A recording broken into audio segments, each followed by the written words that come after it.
Hi guys, this is looking at testing and simulating pedestrian catchment scenarios. This is a continuation of video 8, which was looking at the interface. So we have, like in the previous video I described, we've chosen Armadale as our area to test a scenario for pedestrian catchment. So what we're going to do now is we're going to choose the speed at which pedestrians are going to move when they are going about their walking in Armadale. So the pedestrian in this case is this one little yellow dot. That's going to kind of be the starting point of this walking, the center point of where things are going to branch out from. So we're going to choose how many meters per second someone walks. On average, people walk about 1.4 meters per second, but that can also be 2.5 meters per second sometimes. So I don't know, let's just say like 1.8 meters per second for this example. The time, so this is going to be the maximum time for which pedestrians may move. So we're going to set this to 20 minutes for this scenario. Gradient 1 in 14 is an accessible gradient. So anything higher than that is not considered accessible. So we're going to do 1 in 14 to test the mobility and accessibility of this site. We're going to just do a normal convex hull ungrouped for this, but then we're going to do some tests with different buffers to see how that affects the way our pedestrian catchment looks. All right, so once we've set all those up, all we have to do is hit start. So we're going to click left mouse click to go start. And now we'll let PedCatch do its thing.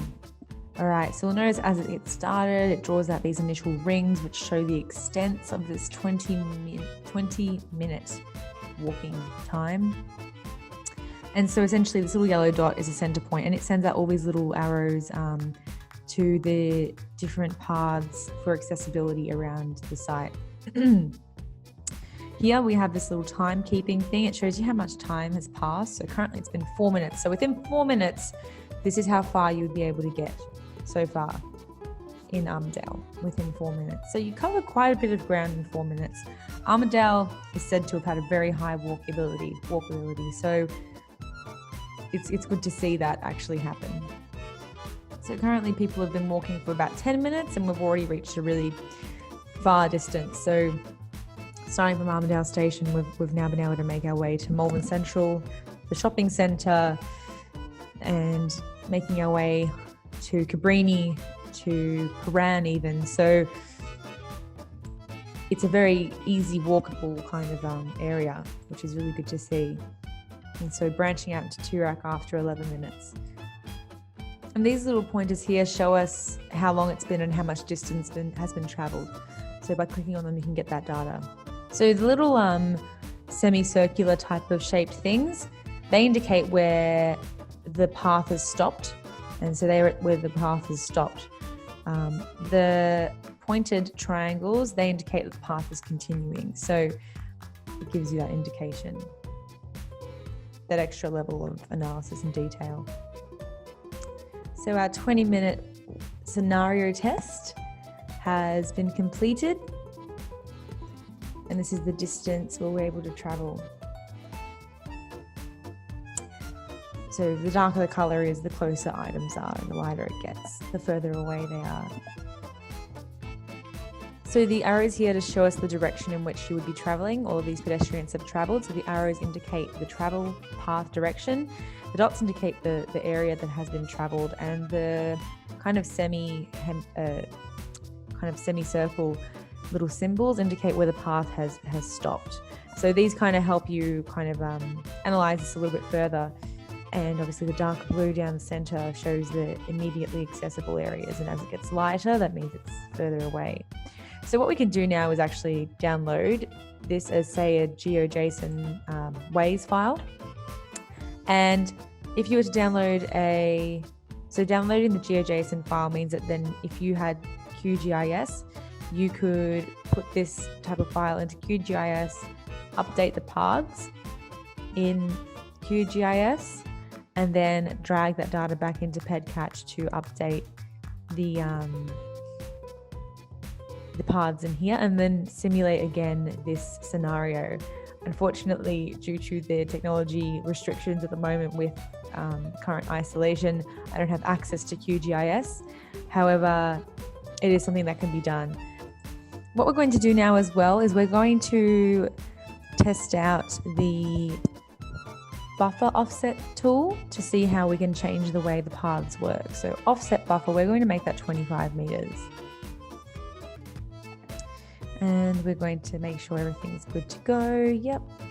And we're going to go start, and let's see how this changes things.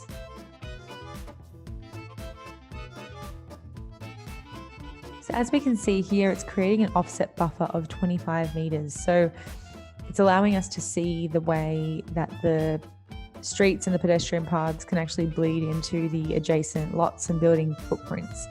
This gives us more of an understanding of the accessibility of the actual area and location. It just allows us to get a bit more of a detailed, in-depth analysis of the accessibility.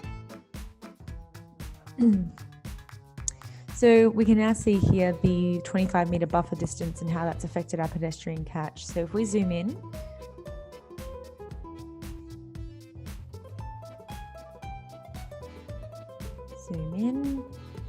so essentially the 25 meter buffer almost creates, I guess, the pedestrian paths that you would have on either side of a street. And it does show you just where you could go and access from going down specific streets and paths. And so this shows us a bit of an indication of the areas that the pedestrian paths can actually bleed into. So all these different ways we can use the pedestrian catch mapping tool.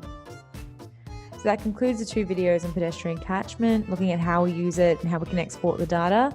The next video is going to look at another walkability tool. This one's called Walk Score.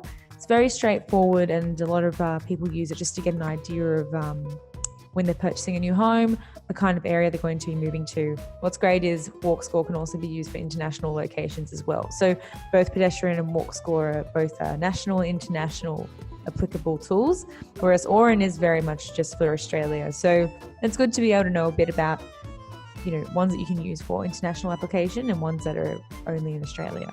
So yeah, see you guys in the next video looking at the Walk Score walkability tool. I'll see you guys there.